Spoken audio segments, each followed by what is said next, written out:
नमस्कार बंधुरा tasty table चैनेले सकलके स्वागत निये चले एसेछि आजके एकटा सम्पूर्ण अन्य धरनेर रेसिपि मुरमुरे माखाना नमकिनेर रेसिपि आजके शेयर करब। अफिसे काजेर फाँके अथवा सन्ध्येबेला छोटो छोटो खिदे मेटाते अथवा ट्रैवल करते गेले এই রেসিপিটি কিন্তু অবশ্যই কাজে লাগবে। এয়ারটাইট কন্টেনারে এটা এক মাস পর্যন্ত স্টোর করে রাখা যাবে। চলুন দেখে নেওয়া যাক আজকের রেসিপি মুড়মুড়ে মাখানা নমকিন। প্রথমে এক বাটি মুড়ি নিয়ে নিয়েছি, এটা আমি একটু মিডিয়াম ফ্লেমে ড্রাই রোস্ট করে নেব। ধৈর্য ধরে লো টু মিডিয়াম ফ্লেমে মুড়মুড়ে বা মুড়িটা আমি ড্রাই রোস্ট করে তুলে রাখবো। দেখুন ঠিক এরকম মচমচে করে ভেজে তুলে রাখবো মুড়িটা একটা পাত্রে। এই রেসিপির আরেকটি মূল ইনগ্রেডিয়েন্টস মাখানাটা আমি এবারে ড্রাই রোস্ট করে নেব ওই একই রকম লো টু মিডিয়াম ফ্লেমে। একটু ধৈর্য ধরে কাজটা করতে হবে যাতে পুড়ে না যায়। মাখানাটা একটু ভাজতে সময় লাগবে। মিডিয়াম ফ্লেমে ঠিক এই রকম মচমচে করে মাখানাগুলো ভেজে তুলে রাখবো একটা পাত্রে। এবারে কড়াইতে এক চামচ মতো সাদা তেল বা ভেজিটেবল অয়েল দিয়ে এর মধ্যে দিয়ে দিলাম বেশ কিছুটা চিনে বাদাম। তেলের মধ্যে এবারে চিনে বাদামগুলো লাল করে ভেজে নেব। সুন্দর করে বাদামগুলো ভাজা হয়ে গেছে। এবারে এর মধ্যে দিয়ে দেব কাজু বাদাম।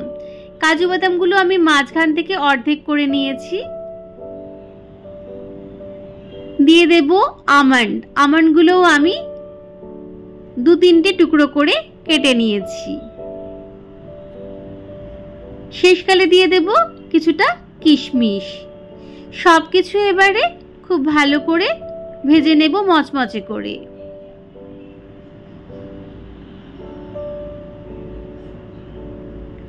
মিডিয়াম ফ্লেমে সবকিছু ভেজে নিয়েছি।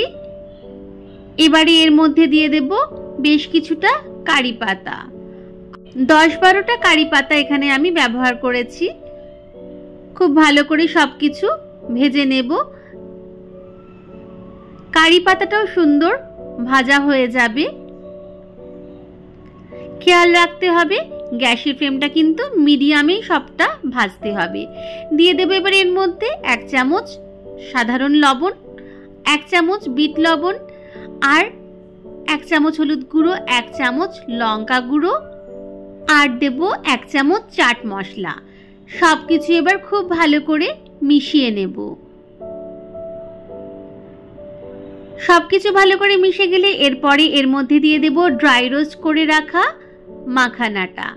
মাখানাটা খুব ভালো করে এবারে সবকিছুর সাথে নেড়ে নেব মিডিয়াম টু লো ফ্লেমে। মাখানাগুলোর গায়ে যাতে সব মশলাটা খুব সুন্দরভাবে লেগে যায় ততক্ষণ ধরে ভালো করে একটু ভেজে নেব। মাখানাটা ভালো করে ভাজা হলে এবার এর মধ্যে দিয়ে দেব ভেজে রাখা মুড়মুড়ে বা মুড়িটা।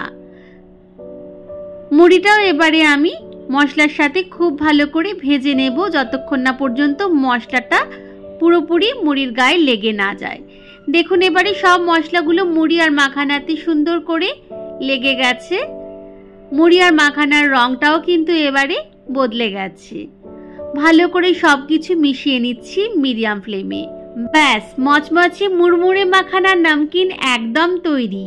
তুলে রাখছি একটা পাত্রে। একটু ঠান্ডা করে নিয়ে এবার এটাকে আপনি এয়ারটাইট কন্টেনারে স্টোর করে 1-1.5 মাস রেখে দিতে পারেন।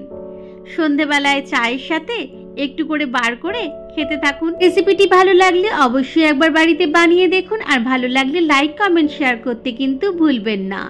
রেসিপিটি শেষ পর্যন্ত দেখার জন্য ধন্যবাদ। ভালো থাকবেন, সুস্থ থাকবেন।